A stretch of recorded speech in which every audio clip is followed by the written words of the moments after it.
नमस्कार।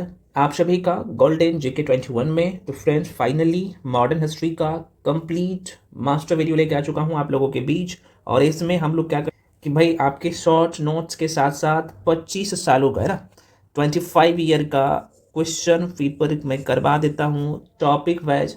और यहीं पे हम लोग क्या करते हैं, शॉर्ट नोट से भी रिवीजन कर लेते हैं और होल सिलेबस आप लोग का कंप्लीट हो जाता है ना। तो इसलिए ये सीरीज बिल्कुल मत स्किप करिए, क्योंकि आपके परीक्षा में क्वेश्चन यहीं से आना है। ठीक है फ्रेंड्स, मैं आपको क्लियर कर दूं, इससे पहले मैं कौन कौन सा सेक्शन कंप्लीट करवा दिया हूं। तो पहला जो सब्जेक्ट था वही यहाँ पे इन्वायरमेंट का, दूसरा था आप लोगों का इंडियन ज्योग्राफी का, आपको पता होना चाहिए।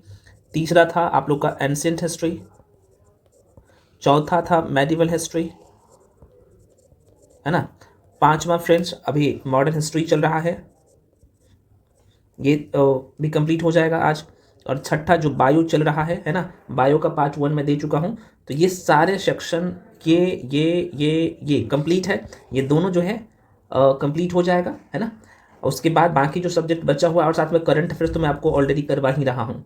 इसलिए कह रहा हूँ ये सीरीज आपके लिए सर्वोत्तम है, बिल्कुल मत स्किप करिएगा। सारे क्वेश्चंस वही हैं जो आपके पेपर में छपने वाला है। ठीक है, चलिए तो पहले हम लोग देख लेते हैं कि अच्छा यहाँ पे कुछ फ्रेंड्स का ये था, सर हम BPSC AEDO के लिए तैयारी कर रहे हैं, दरोगा के लिए भी तैयारी कर रहे हैं, BSSC एग्जाम के लिए भी तैयारी कर रहे हैं, भाई दुनिया के किसी भी परीक्षा के लिए तैयारी कर रहे हैं।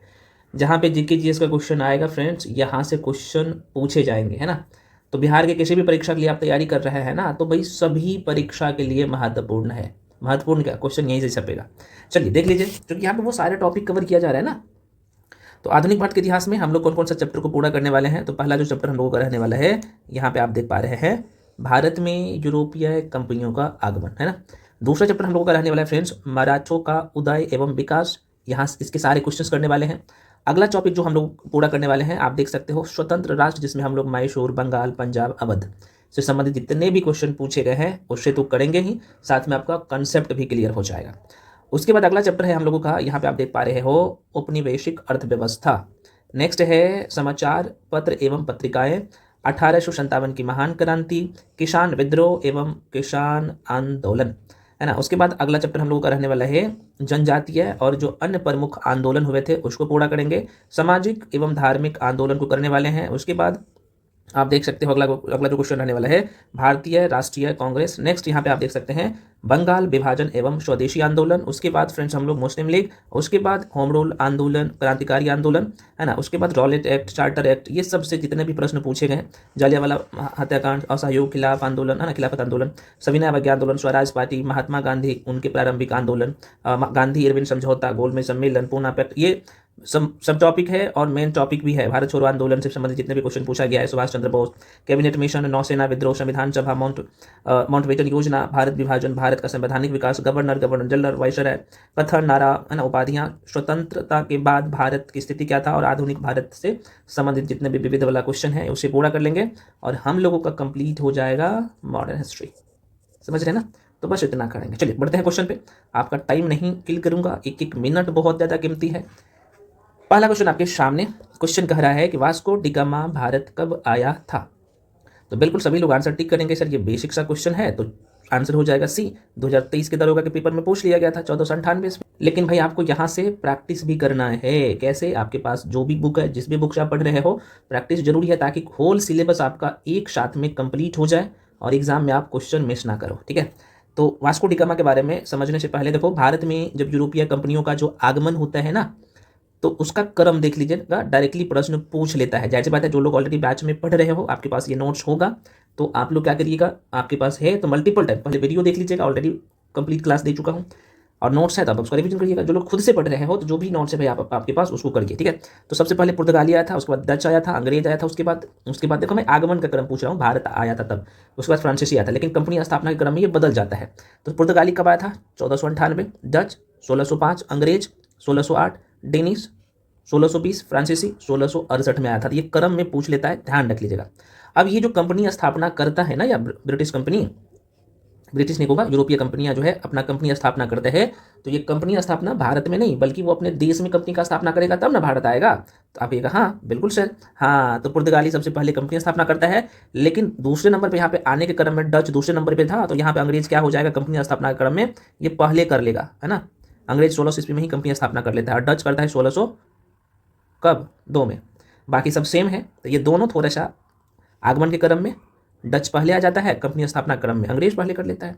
बाकी डेनिश फ्रांसीसी देख सकते हो यहाँ पे, तो कंपनी की स्थापना 1498 में फ्रांसीसी, अंग्रेज करता है 1600 में, डच 1602 में, डेनिश जो है यहाँ पे 1616 में, फ्रांसीसी 1664 में। कुछ लोगों का मन में आता है कि सर ये कंपनी कैसे स्थापना पहले कर लिया, तो भैया कंपनी पहले वो अपने देश में स्थापना किया है ना, जिस देश की कंपनी था उस देश में, तब ना भारत आएगा। आप ये मत सोचेगा कि भारत में आके कंपनी स्थापना किया, नहीं नहीं नहीं, कोई भी कंपनी बन के तैयार होता है तब ना दूसरे देश के साथ व्यापार करने के लिए जाएगा।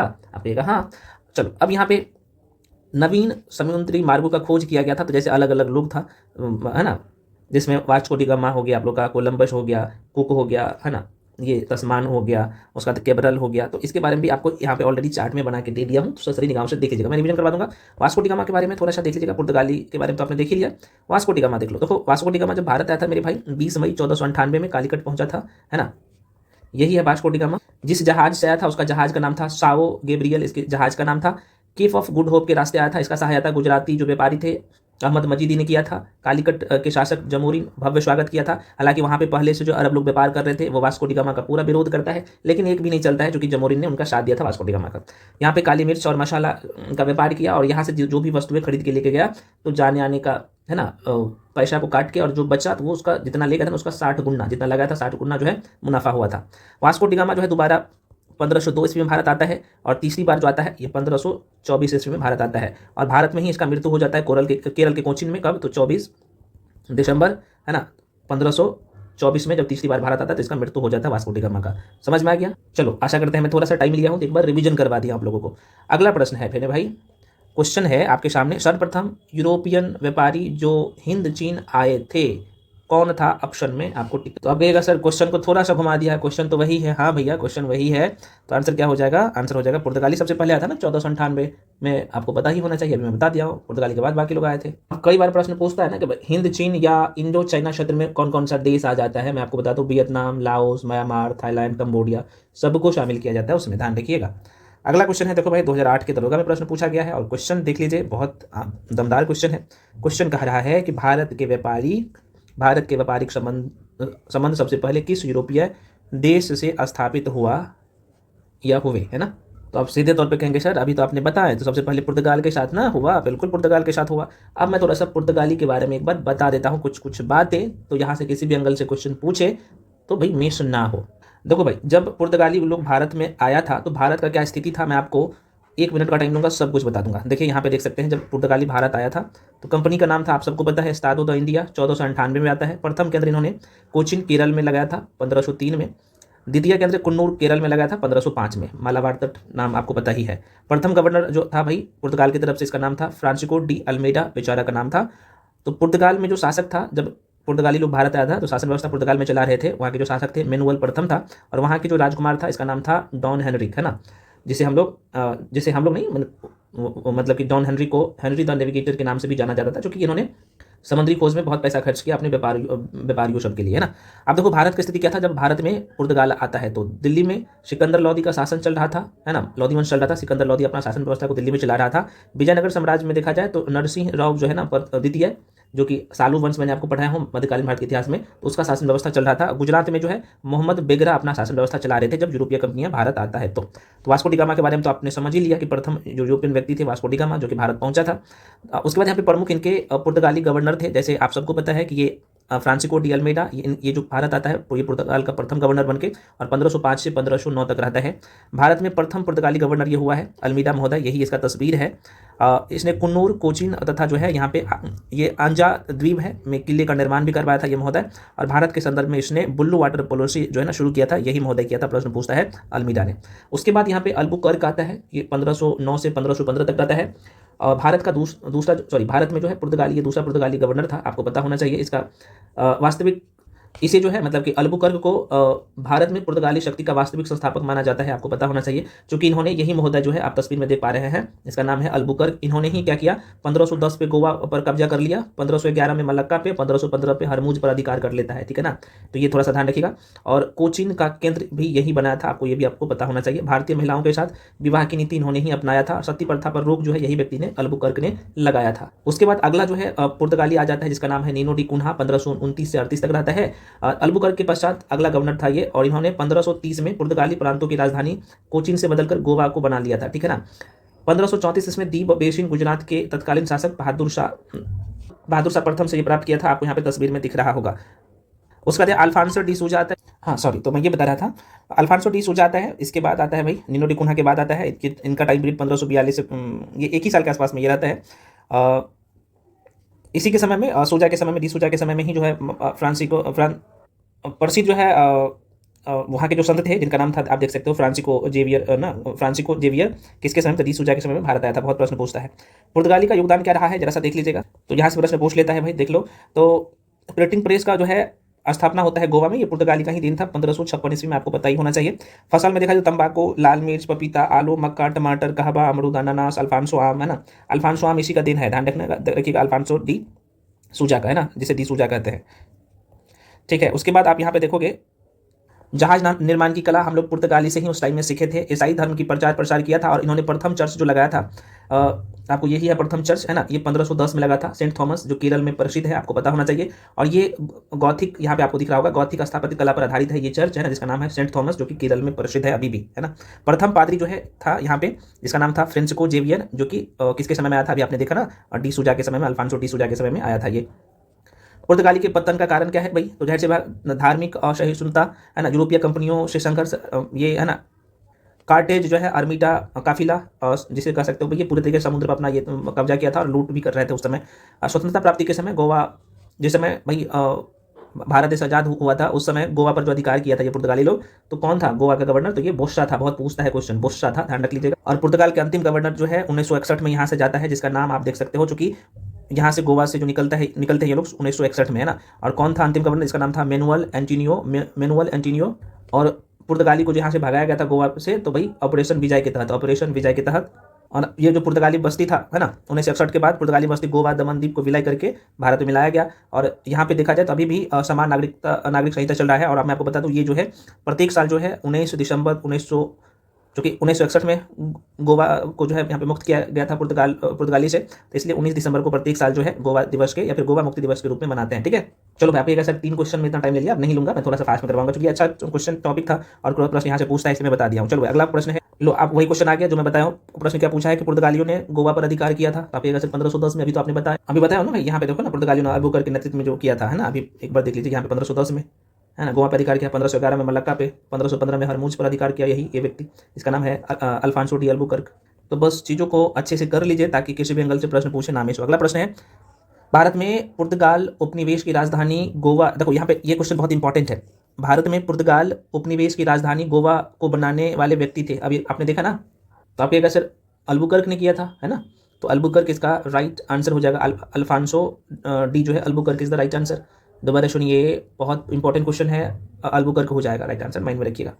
चलिए अगला प्रश्न है, भारत में पुर्तगालियों का पहला गवर्नर, देखो वही क्वेश्चन पूछ दिया है, आप आराम से जवाब दे सकते हैं, तो बिल्कुल आप कहिएगा इसका नाम था अल्मीडा, है ना, Almeida is the right answer,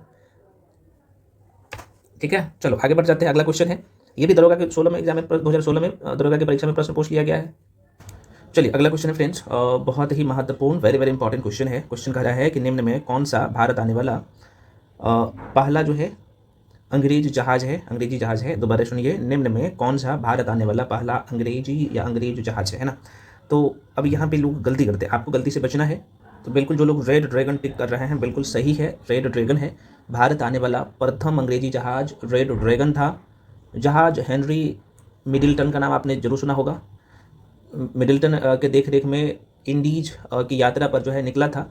Hector एक अन्य अंग्रेजी जहाज था जो 16 ईस्वी में भारत आया था। इस जहाज का कप्तान हॉकिंस था, कैप्टन विलियम्स हॉकिन, है ना, आपको नाम पता होगा, और कैप्टन जो है विलियम्स हॉकिंस। देखो भाई थोड़ा सा आपको यहीं पे रिवीजन कर लेना है ब्रिटिश कंपनी के बारे में, अंग्रेजों के बारे में। यहाँ पे देखो 1599 में एडवेंचर्स नाम से जो है विख्यात कुछ व्यापारियों ने पूर्व से जो है व्यापार करने के लिए एक कंपनी बनाई जिसे ईस्ट इंडिया कंपनी कहा गया। ये 1599 में बना था, है ना। लेकिन कहानी शुरू होता है 31 दिसंबर 1600 ईस्वी को, जो ना ब्रिटेन की महारानी एलिजाबेथ ने जो है एक रॉयल चार्टर के द्वारा जो है ना ईस्ट इंडिया कंपनी को पूर्व के देश के साथ ना व्यापार करने का अधिकार प्रदान किया। स्टार्टिंग में 15 सालों के लिए बोला कि भाई तुम जाके व्यापार कर सकते हो, लेकिन धीरे धीरे अलग अलग एक्ट ला के उन्हें बढ़ाते गए, आपको पता होना चाहिए। और ये आगे चल के जो है एक व्यक्ति आता है, आप सबको पता है, जिसका नाम था जेम्स प्रथम। इन्होंने 1609 में क्या किया कि भाई अनिश्चित काल के लिए कंपनी को व्यापार करने के लिए खासतौर पर पूर्वी देशों के साथ वो एकाधिकार जो है प्राप्त कर दिया, ठीक है ना।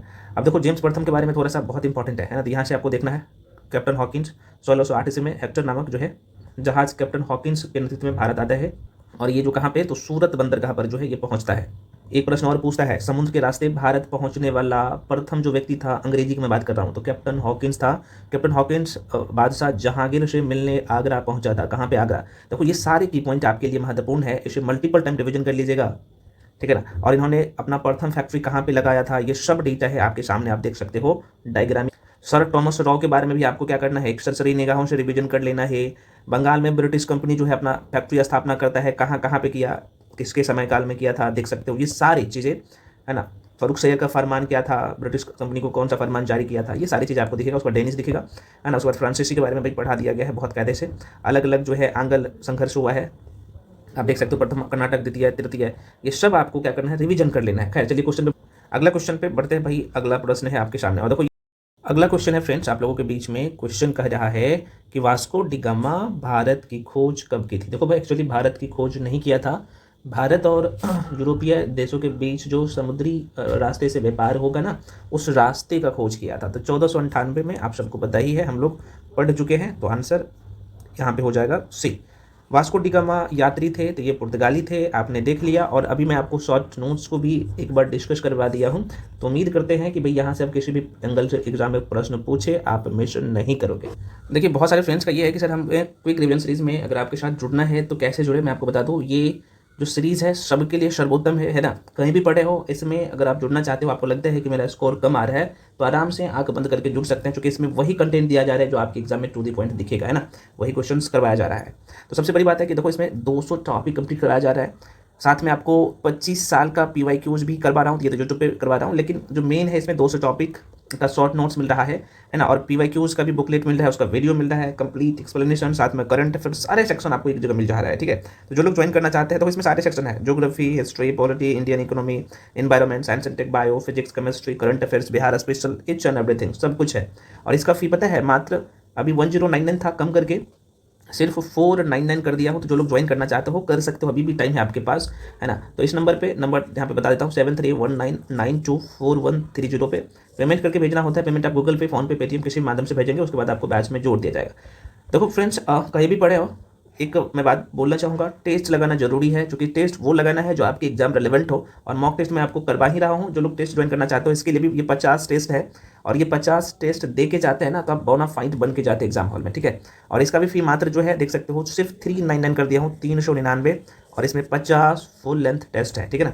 जो लोग ज्वाइन करना चाहते हो इस नंबर पर 7319924130 वही नंबर है, इस पर कॉल करके इन्फॉर्मेशन ले सकते हो। पेमेंट करके जो लोग ज्वाइन करना चाहते हो तो पेमेंट करके इसी नंबर पर भेजिएगा, उसके बाद आपको बैच में जोड़ दिया जाएगा, है ना।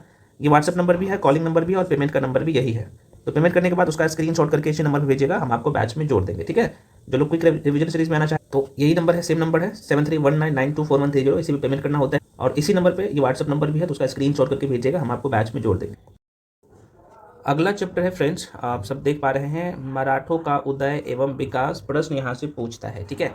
देखो क्वेश्चन क्या कह रहा है कि औरंगजेब की मृत्यु के समय मराठा का नेतृत्व किसके पास था भाई। तो ताराबाई का नाम आपने जरूर पढ़ा होगा, बहुत कायदे से मैंने आपको पढ़ा भी दिया हूँ इसके बारे में, ठीक है। तो आंसर क्या होगा, डी हो जाए। अगला प्रश्न है, शिवाजी को किसने कैद किया था। तो अभी आपने देख लिया, अभी मैंने बोला हूँ ना, तो बिल्कुल औरंगजेब ने कैद किया था भाई, है ना। तो भाई कौन से, थोड़ा सा यहाँ पे चीज़ों को माइंड में रखिएगा, मैं लिख देता हूँ। तो देखो पुरंदर की संधि कब हुआ था, ये 22 जून की बात है, 1665 की बात है ना। तो पुरंदर की संधि 22 जून 1665 में हुई थी। शिवाजी और राजा जयसिंह के पुत्र राम सिंह की सुरक्षा गारंटी के उपरांत शिवाजी 22 मई 1666 ईस्वी को आगरा दरबार में पहुंचे। इन्हें दरबार में देखा जाए तो 5000 के मनसबदारों की लाइन में खड़ा कर दिया, और इससे वे नाराज हो गए। परिणाम स्वरूप होगा क्या? औरंगजेब के कहने पर शिवाजी को जयपुर महल मतलब कि आगरा में बंदी बना लिया गया था, जहां वे 16 अगस्त 1666 ईस्वी को भाग निकले थे, है ना शिवाजी। तो थोड़ा सा माइंड में रखिएगा। और ये दरोगा के एग्जाम में 2008 में प्रश्न पूछा गया था, आप देख सकते हो। तो ये प्रश्न घुमा फिरा के कैसे भी करके पूछा जाए, बहुत कायदे से पढ़ा दिया हूँ सब कुछ। अगला प्रश्न है, शिवाजी से संबंधित निम्नलिखित घटनाओं का सही शिवाजी से संबंधित निम्नलिखित घटनाओं का सही क्रम क्या है? यहाँ पे होना चाहिए सही क्रम, यहाँ पे लिख लीजिएगा सही क्रम क्या है, ठीक है ना। ये पूछ रहा है भाई, कितने लोग बताइएगा इसका जवाब। तो बिल्कुल जो लोग बी टिक कर रहे हो, सही टिक कर रहे हो, आंसर क्या होगा? बी होगा। आपको मैं बता दूं फ्रेंड्स, पहले जो है यहाँ पे क्या हुआ, तो आप कहेंगे सर पुरंदर दुर्ग पर जो है विजय प्राप्त किया था, ये बिल्कुल सही है। उसके बाद क्या होगा? सूरत की पहली लूट इन्होंने किया। उसके बाद सूरज की लूट के बाद इन्होंने क्या किया? तो राज्याभिषेक करवाया था। और कर्नाटक पर आक्रमण इसके बाद किया था, ठीक है ना। तो ये आंसर हो जाएगा। देखो 2020 के दरोगा में प्रश्न पूछा गया है। अगला प्रश्न है, देखिए आप लोगों से मैं पहले भी बोला हूँ कि भाई जो भी आपका सोर्स है वहाँ से जाके रिवीजन कर लीजिएगा, है ना। तो देखो मराठों का उत्कर्ष में आप देख सकते हो, अच्छे से कर लीजिएगा। शिवाजी के बारे में आपको पढ़ना है ना। जैसे मराठा के संस्थापक कौन है, तो जाहिर सी बात है सबको पता है ना। शिवाजी के पिता का नाम, माता का नाम, पत्नी का नाम, इनके गुरु, प्रभाव, यहाँ पे राज्याभिषेक करवाया था, कब करवाया था, है ना। तो ये सब प्रश्न पूछता है ना। जैसे प्रमुख इनके जो अभियान थे, जैसे तोरन का हो गया, रायगढ़ का हो गया, सूरत की लूट हो गया। देखो यही से क्वेश्चन मैक्सिमम आता है, यहीं से तो आता है क्वेश्चन, कहाँ से पूछेगा, ठीक है ना। यहाँ पे आप देख सकते हो पुरंदर की संधि बहुत पूछता है, यहाँ से बार बार प्रश्न पूछता है कि पुरंदर की संधि कब हुआ था, किसके बीच में हुआ था, है ना। तो आमेर राजा जयसिंह और शिवाजी के बीच में होता है, देखो 1665 में, बहुत पूछता है ना। अन्यथा आप देख सकते हो औरंगजेब ने शिवाजी को जयपुर भवन में कैद कब किया था, अभी क्वेश्चन आप देखे थे ना। तो 1600, ये प्रश्न पूछता है। इसका मृत्यु कब हुआ था, तो 1680 में, है ना। उसके बाद यहाँ पे शिवाजी का जो अस्पर्धान है बहुत पूछता है। यहाँ पे आप देख सकते हो शिवाजी जो है शिवाजी का जो मंत्रिमंडल था, तो भाई शिवाजी के अनुसार चलता था, है ना। ये जो आप देख पा रहे हो, ये आनुवंशिक नहीं था, बहुत इंपॉर्टेंट है ना। शिवाजी की सेना की बात करें तो ये 3 महत्वपूर्ण सेना थी, है ना। पाग सेना, सिलहदार और पैदल सेना। इसमें जैसे पागा सेना में कौन होता था, है ना, तो नियमित घुड़सवार था। सिलहदार जो है ये अस्थायी घुड़सवार सैनिक था। पैदल सैनिक के नाम से ही पता चल रहा होगा। इसके सारे की पॉइंट्स भी लिख दिया हो ना। जैसे चौथ क्या होता था उसके समय में, सर्वदेशमुखी, है ना, ये टेक्स्ट था, है ना, बोल सकते हो। उसके बाद यहाँ पे इसके जो अष्टप्रधान थे शिवाजी का, तो ये आपको बहुत कायदे से सरसैनिकों से रिवीजन कर, ठीक है ना। चलिए बढ़ते हैं अगले क्वेश्चन पे। अगला क्वेश्चन फ्रेंड्स है, मराठा शासक छत्रपति शिवाजी की राजधानी का नाम क्या था? तो बोलो भाई, राजधानी इस बार पूछ लिया है, तो बिल्कुल जो लोग आंसर टिक करेंगे। अच्छा, एक क्वेश्चन आपके मन में जो आएगा कि सर पुरंदर की संधि, अच्छा ये क्वेश्चन मैं थोड़ा सा आपको बता देता हूँ, इसका डेट ना, ये अगला वाला जो क्वेश्चन था आप कहिएगा सर अपना टेस्ट देखो। पुरंदर दुर्ग पर जो इन्होंने विजय पाया था शिवाजी, पहले राज्याभिषेक देख लीजिए। तो राज्याभिषेक जो करवाया था ये 1674 में करवाया था ना, और 14 जून 1674, तो ये 1674 में राज्याभिषेक करवाया था, है ना। कर्नाटक पर जो आक्रमण किया था ये कब किया था, तो 1677 में, ठीक है। और यहीं पे अगर मैं बात कर लूँ, राज्याभिषेक तो आपको बता दिया हूँ। सूरत की पहली जो लूट किया था, है ना, वो 1664 में किया था। और ये जो आप देख पा रहे हैं वो पुरंदर दुर्ग पर जो विजय किया का शक्ति प्राप्त किया था, तो ये 1600, यहीं पे लिख देता हूँ, 1647 ईस्वी में। तो सबसे कम ये है ना। इस तरीके से आप उसको अरेंज कर सकते थे, ठीक है।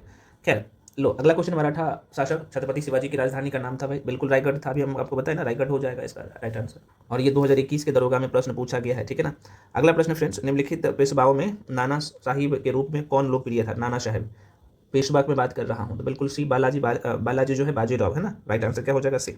अगला चैप्टर है हम लोगों का जो पूरा करने वाले हैं, स्वतंत्र राष्ट्र, जिसमें हम लोग मैसूर, बंगाल, पंजाब और अवध को देखने वाले हैं। मैंने आपको बोला था ना, मॉडर्न हिस्ट्री में एक चैप्टर पढ़ाया हूँ, स्वतंत्र राज्य का उदय, जिसमें ये सारे राज्य हैं, ठीक है। तो देखो यहाँ पे मैं थोड़ा सा एक बार बता देता हूँ मैं किसका चर्चा कर रहा हूँ, ताकि आप लोग जाके रिवीजन कर लो। कहीं भी पढ़ रहे हो, मैं बार बार करूँ उस चैप्टर को जाके इस तरीके से रिवीजन कर। एक चैप्टर है जिसका नाम है यहाँ पे प्रांतीय राजवंश, है ना, जिसमें आप लोग हैदराबाद को पढ़ते हो, कर्नाटक को पढ़ते हो, है ना। कर्नाटक के बाद भरतपुर को पढ़ते हो, रोहेलखंड को पढ़ते हो, मैसूर मैसूर को पढ़ते हो, है ना। उसके बाद आप देखोगे तो मैसूर के बाद जो है यहाँ पे बंगाल को पढ़ते हो। बंगाल में बहुत अच्छे से आप पढ़ते हो, पढ़ना पड़ेगा, कोई यहाँ पे इधर उधर का खेल नहीं चलेगा, क्योंकि एक एक क्वेश्चन कितना इंपॉर्टेंट होता है आपके पेपर में, इंपॉर्टेंट होता है आपके पेपर में, आपको पता ही होना चाहिए, ठीक है।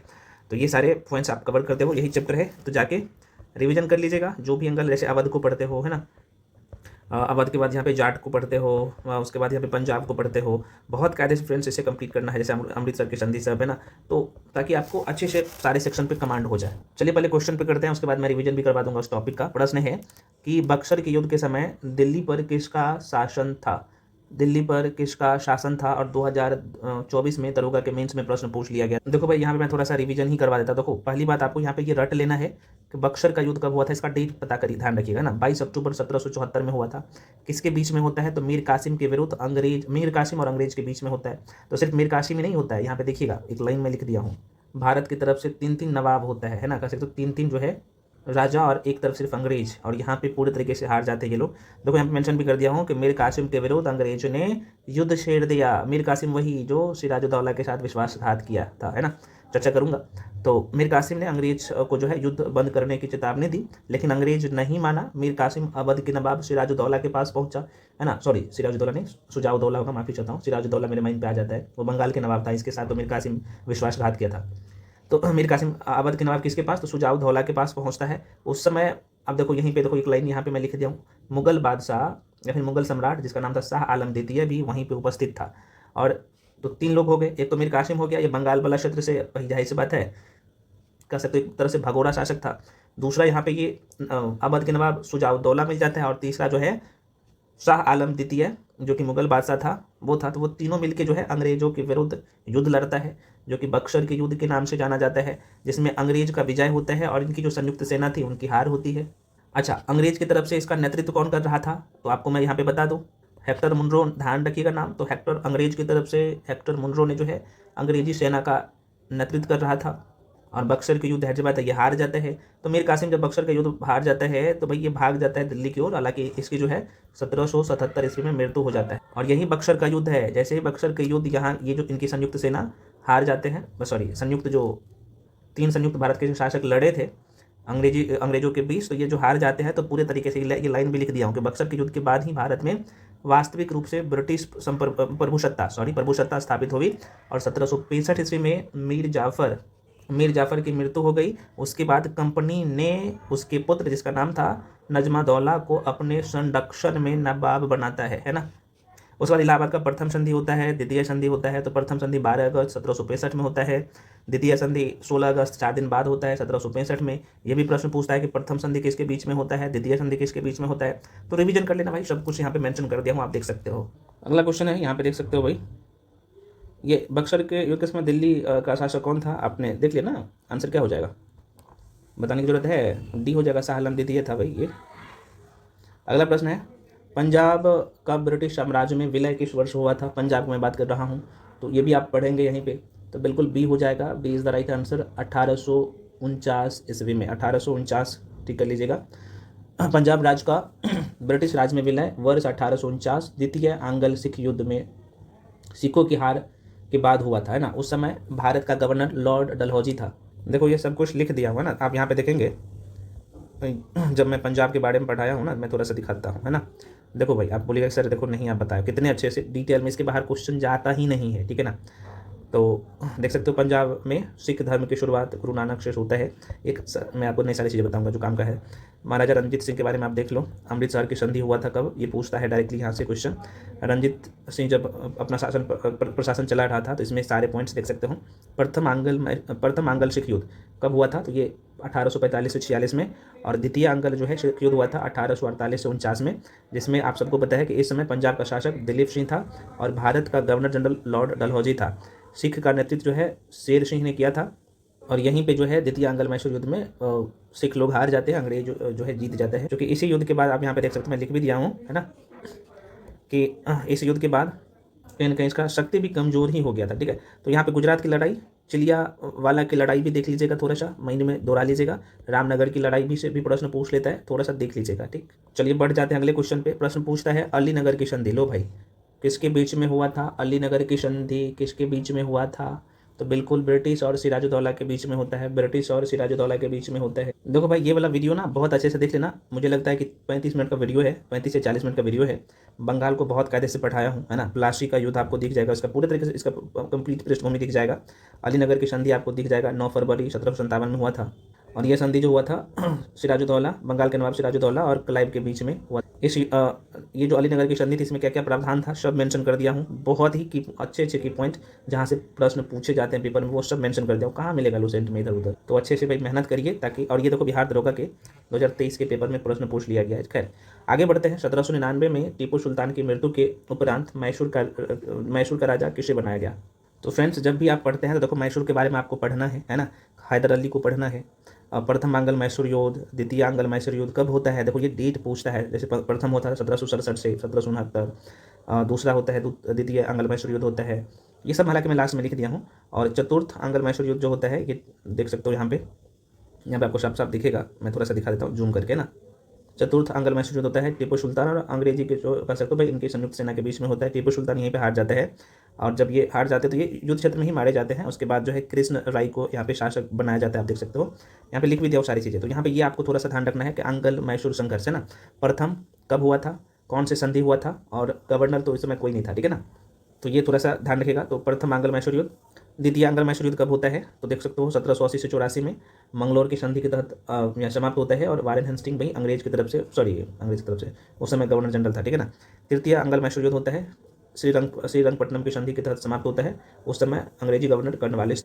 चतुर्थ आंग्ल मैसूर युद्ध कब होता है? 1799 में। लॉर्ड वेलेस्ली की मैं बात करूँ तो उस समय गवर्नर था। किसके किसके बीच में ये युद्ध होता है सब कुछ मैं ऑलरेडी पढ़ा दिया हूँ। तृतीय आंग्ल मैसूर युद्ध है ना, क्या प्रावधान, चतुर्थ आंग्ल मैसूर युद्ध, सब कुछ आपको दिखेगा। तो ससरी निगाहों से देख लीजिएगा एक बार, ठीक है फ्रेंड्स। तो इसका आंसर क्या हो जाएगा? कृष्णराज तृतीय हो जाएगा, जो कि चतुर्थ आंग्ल मैसूर युद्ध 1798 से 99 के दौरान टीपू सुल्तान और अंग्रेजों के बीच में होता है। टीपू सुल्तान मारे जाते हैं युद्ध क्षेत्र में ही, और अंग्रेजों ने कृष्णराज तृतीय को मैसूर का राजा बनाया, और उस पर जो है सहायक संधि आरोपित भी कर दिया था, ठीक है ना। और ये ऑलरेडी 2022 के दौरान में प्रश्न पूछ लिया गया था। जैसे मैं वो कर रहा हूँ रिवीजन करिए। चलो अगला क्वेश्चन है, मुंगेर निम्नलिखित में से किसकी राजधानी थी भैया? तो मीर कासिम ने मुर्शिदाबाद से जो है मुंगेर अपना राजधानी बना था। इसका जो समय काल था, इन्होंने बंगाल का जो नवाब था 1760 से कितना 63 है ना ईस्वी के बीच में था। तो पूछता है प्रश्न, ध्यान रखिएगा। आगे बढ़ जाते हैं, आंसर हो जाएगा ए। ये दरोगा के एग्जाम में 2008 में प्रश्न पूछ लिया गया था। अगला क्वेश्चन है, मीर कासिम ने अपनी राजधानी मुर्शिदाबाद से कहाँ स्थानांतरित किया था? तो भाई मुंगेर किया था, है ना, अभी बिहार के मुंगेर जिला, बस ध्यान रखिएगा। अगला प्रश्न है, बक्सर की युद्ध किस किस के बीच में हुआ था? अभी आपने देख लिया, तो सभी को पता है 22 अक्टूबर 1764 ईस्वी में बक्सर का युद्ध होता है। एक तरफ से जो है आप देखेंगे तो एक तो अवध का नवाब था, मुगल सम्राट था शाह आलम द्वितीय, और बंगाल के नवाब मीर कासिम की संयुक्त सेना लड़ा था अंग्रेजों के बीच। और अंग्रेज की तरफ से हेक्टर मुनरो के नेतृत्व में अंग्रेजी सेना लड़ा था, जिसमें, और ये बक्सर का युद्ध सबसे बड़ी बात है कि भाई बिहार में ही हुआ था। बक्सर जिला है, पटना का आसपास का क्षेत्र उस समय हुआ करता था, आपको पता ही होना चाहिए, वहीं पर होता है। तो क्या हो जाएगा आंसर इसका? ये हो जाएगा मीर कासिम और अंग्रेज के बीच में, क्योंकि मीर कासिम की तरफ से दो लोग और सपोर्ट कर रहे थे, एक मुगल बादशाह और दूसरा अवध का नवाब। कौन था आपने देख लिया। अगला प्रश्न है, अंग्रेजों को सुनहरा फरमान कब प्रदान किया? तो बी हो जाएगा 1632 में। 1632 में गोलकुंडा के सुल्तान अंग्रेजों को एक सुनहरा फरमान जारी किया, जिसके मुताबिक सिर्फ 500 पेगोडा सालाना टैक्स देने पर गोलकुंडा राज्य के बंदरगाहों पर स्वतंत्रता पूर्वक जो है पूरे तरीके से अंग्रेज व्यापार कर सकते थे, ठीक है ना। तो देख सकते हो 1632 की बात है। ये 2008 में दरोगा के पेपर में प्रश्न पूछ लिया गया था। अलीनगर की संधि संबंधित किससे है? अभी आपने देख लिया। तो अलीनगर की संधि कब होता है? तो आपकी जगह से 9 फरवरी 1757 में बंगाल के नवाब सिराजुद्दौला और ईस्ट इंडिया कंपनी के बीच में होता है। तो आंसर बी टिक कर दीजिए, ठीक है। आगे बढ़ जाते हैं, ये 2019 में दरोगा में पूछा गया था। देखो ये प्रांतीय राजवंश है ना, उसे बहुत कायदे से पढ़ लीजिएगा। देख सकते कितना क्वेश्चन है, सबसे ज़्यादा क्वेश्चन पूछा है। किस आंग्ल मैसूर युद्ध में अंग्रेजी फौज ने टीपू सुल्तान को मारा? बहुत अच्छा क्वेश्चन है, बिल्कुल चौथा है ना, चौथा जो आंग्ल मैसूर युद्ध हुआ था उसमें, जो कि चौथे आंग्ल मैसूर युद्ध में अंग्रेजों ने मराठा तथा हैदराबाद के निजाम की सहायता से टीपू सुल्तान को बोल सकते हैं, टीपू को यहाँ पे हराकर जो है युद्ध क्षेत्र में ही मार दिया था। और यह युद्ध 1799 ईस्वी में लड़ा गया था, आप सबको पता होना चाहिए। टीपू मैसूर के शासक हैदर अली का पुत्र था, जिसका जन्म 20 नवंबर 1750 में हुआ था।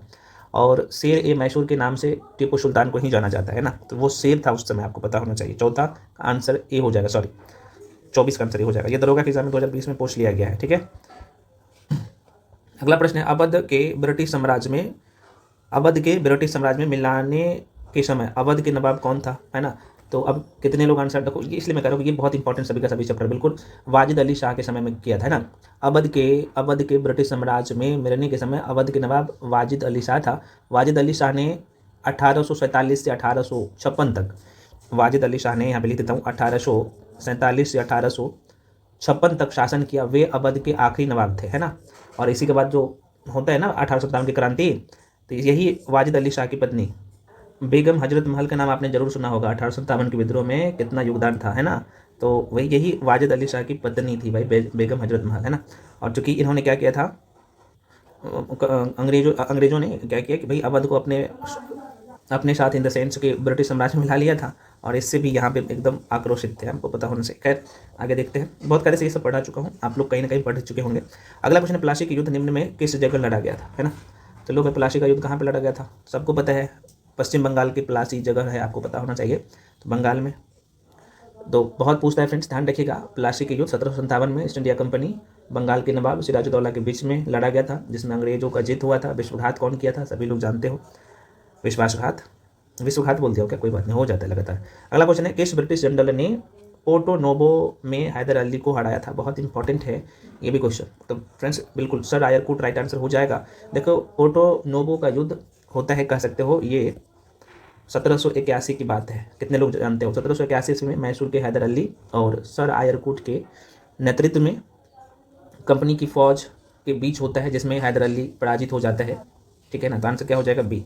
अगला प्रश्न है, टीपू सुल्तान की राजधानी थी, तो सबको पता है श्रीरंगपट्टनम, है ना। बिल्कुल बिल्कुल, हाँ, मैसूर के शासक टीपू सुल्तान की राजधानी श्रीरंगपट्टनम थी। टीपू सुल्तान ने मैसूर पर 10 दिसंबर 1782 ईस्वी से 4 मई 1799 ईस्वी तक जो है शासन किया था। दरोगा के एग्जाम में पूछा गया 19 में, श्रीरंगपट्टनम की संधि कब हुई थी, लो भाई पूछ दिया है, तो बिल्कुल बी हो जाएगा, 1792 में होता है, ठीक है ना। अगला प्रश्न है, रोहिलखंड किस मुगल शासक की मृत्यु के पश्चात स्वतंत्र राज्य बन गया था, है ना। तो रोहिलखंड समझ रहे हो ना, बहुत पूछता है। औरंगजेब की मृत्यु के बाद आपको पता होना चाहिए कि मुगल क्षेत्र में जो भी प्रांत मिला हुआ था, तो मुगल सत्ता कमजोर हो गया, तो अलग अलग क्षेत्र भाई मुगल से स्वतंत्र होना शुरू हो गया था, ठीक है ना। तो औरंगजेब की मृत्यु के बाद ये कहानी शुरू हुई थी। अगला प्रश्न है, बंगाल में द्वैध शासन की स्थापना किसने किया था, द्वैध शासन बिल्कुल क्लाइव के समय में हुआ था, बहुत पूछता है। देखो भाई, भारत में द्वैध शासन प्रणाली की सर्वप्रथम शुरुआत रॉबर्ट क्लाइव ने किया था। उसने सर्वप्रथम कब, तो ये डेट पूछता है, 1765 की बात है, कितने लोगों को ध्यान में आया। 1765 ईस्वी में बंगाल में द्वैध शासन प्रणाली की शुरुआत की। इस प्रणाली में देखा जाए तो क्या हुआ था, द्वैध शासन के अनुसार ही, मैं रिपीट कर दे रहा हूँ, राज्य को दीवानी और निजामत में विभाजित किया गया, है ना। तो इस व्यवस्था के अंतर्गत कंपनी दीवानी और निजामत के कार्यों का निष्पादन भारतीयों के माध्यम से करता था। समझ रहे हो ना, कितना दिमाग लगाया था। परंतु वास्तविक शक्ति किसके पास होगा, कंपनी के पास था, नवाब नाम मात्र का नवाब था, ठीक है ना। तो थोड़ा सा ध्यान रखिएगा। अगला चैप्टर है हम लोगों का भाई औपनिवेशिक अर्थव्यवस्था।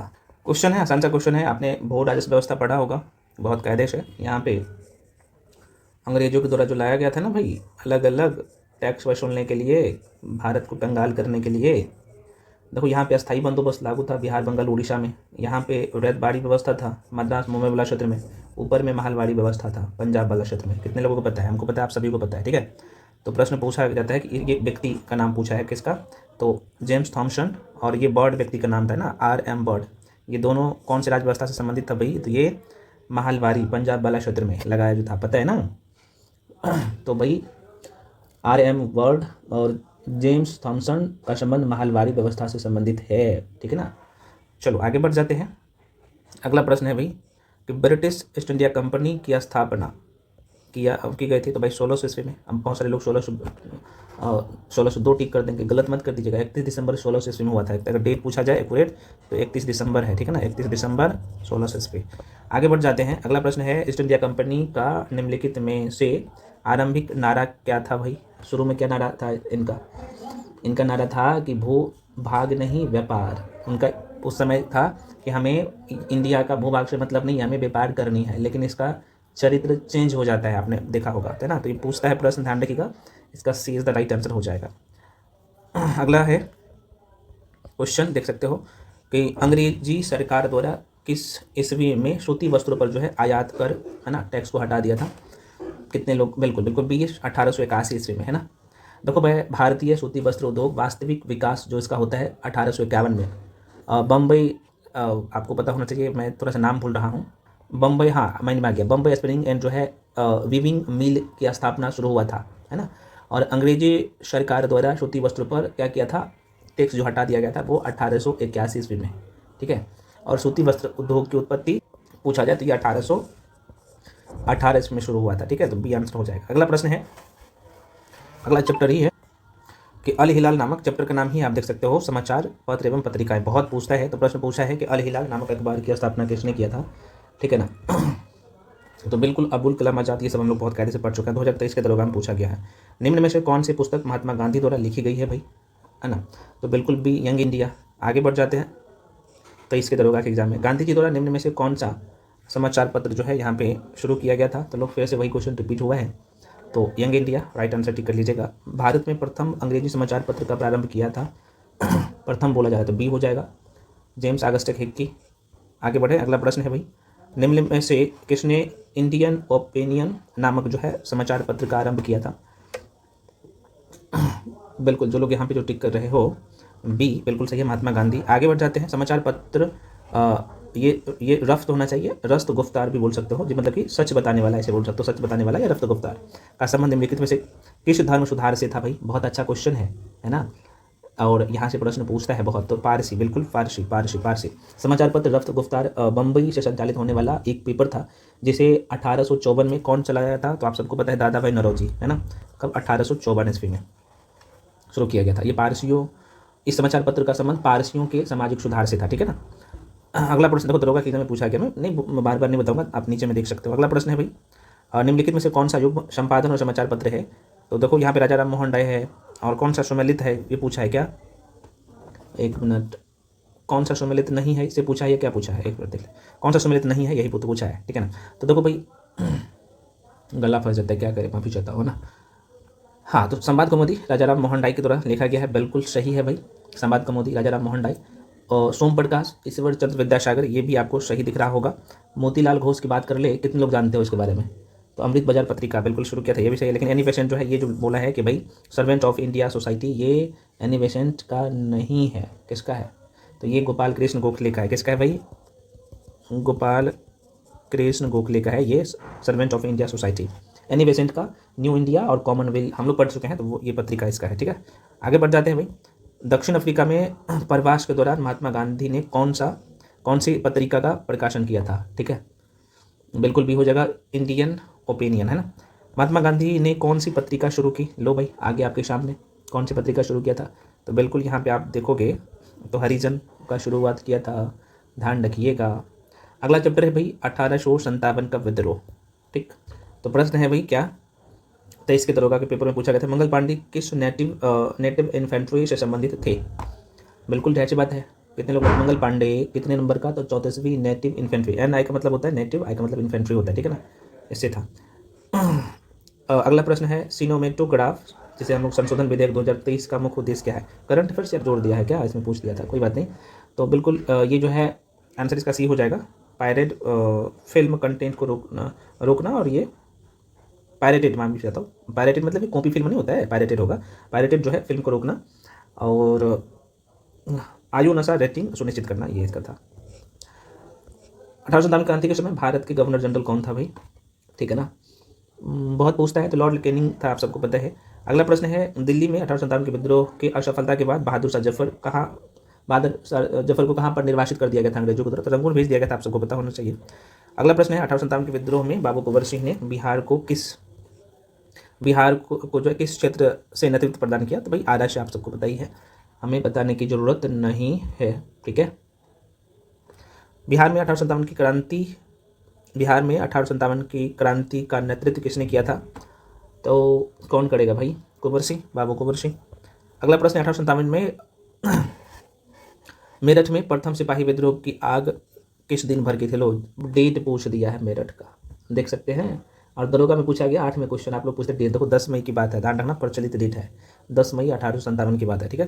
1857 के भारतीय स्वतंत्रता संग्राम में किसने लड़ते हुए क्या किया, तो कह रहा है कि भाई वीरगति प्राप्त की, तो लो ऑप्शन है झांसी की रानी, सभी लोग जानते हो भाई, ठीक ना। तो आंसर क्या होगा, झांसी की रानी। देखो भाई दिल्ली में बहादुर शाह जफर नेतृत्व किया था, कानपुर में नाना साहब, लखनऊ में हजरत बेगम महल मैंने आपको बोला था अभी, इलाहाबाद में लियाकत अली, जगदीशपुर में कुंवर सिंह, बरेली में खान बहादुर खां, फैजाबाद में मौलवी अहमद खां। देखो भाई 1857 का विद्रोह जो पढ़ाया हो ना एकदम डोबा डोबा के, बहुत कायदे से रिविजन कर लीजिएगा, कौन कौन से कारण था, तत्कालीन कारण, ये सब कुछ है ना, अलग अलग विद्वानों का अलग अलग मत क्या था, कहाँ पे कौन नेतृत्व कर रहा था, ये चार्ट को रट लीजिएगा, बहुत ट्रिक से मैं ये रटवा दिया हूँ, वीडियो देख लीजिएगा, 30 से 35 मिनट का वीडियो है, ठीक है ना। और सारे की पॉइंट बाबू बीर कुंवर सिंह के बारे में, अजमुल्ला खां के बारे में, सब कुछ यहाँ पे असफलता का कारण, ये मेंस के लिए, पीटी मेंस दोनों के लिए ये हालांकि ये कंटेंट तैयार किया गया, आप लोगों को पता ही है, तो बहुत कायदे से मेहनत किया गया है, तो मेहनत का फ़ायदा उठाइए और रिवीजन करिए। खैर अगला क्वेश्चन आपके सामने है, क्वेश्चन कह रहा है कि मुगल पांडे का संबंध किस इन्फेंट्री से है, तो भाई 34वीं इन्फेंट्री है ना, भी हो जाएगा। आगे बढ़े, अगला प्रश्न निम्नलिखित में से भाई आपको मिलान करना है, कौन कहाँ से जो है 1857 के विद्रोह में, तो रानी लक्ष्मीबाई झांसी से बिल्कुल सही है, नाना साहब कानपुर से बिल्कुल सही, हजरत महल लखनऊ से है ना, और कुंवर सिंह जगदीशपुर से हो जाएगा, जगदीशपुर ऐसे, तो ये गलत था, तो डी आंसर हो जाएगा। अगला प्रश्न है 1857 के विद्रोह में क्रांतिकारियों के निशाने पर प्रमुख रूप से कौन थे, बहुत इंपॉर्टेंट है, बहुत पूछता है ना, बताइएगा। बिल्कुल सी हो जाएगा, ये जमींदार है ना। आगे बढ़ जाते हैं, निम्न में से कौन युग में, क्वेश्चन क्या पूछा था, 1857 के विद्रोह में क्रांतिकारियों के निशाने पर प्रमुख रूप से कौन थे, जमींदार है ना। अगला प्रश्न है, निम्न में से कौन सा सम्मिलित नहीं है, फिर से, तो कुंवर सिंह जाहिर सी बात है बिहार का नेतृत्व कर रहा था, सही है, लक्ष्मीबाई झांसी से, नाना साहब, देखो यहाँ पे नाना साहब गलत बोल दिया है, नाना साहब कहाँ से, तो कानपुर से, कानपुर से कर रहे थे, मोहम्मद मौलवी अहमदुल्ला की फैजाबाद से, तो ये सी ही गलत था, है ना, सी गलत था।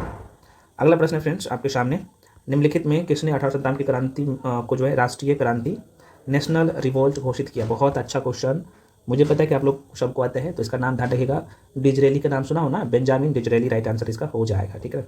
निम्नलिखित में से कौन सा सुमेलित नहीं है, फिर से वही, नाना साहब कानपुर से नेतृत्व किया था, आपको पता ही है ना।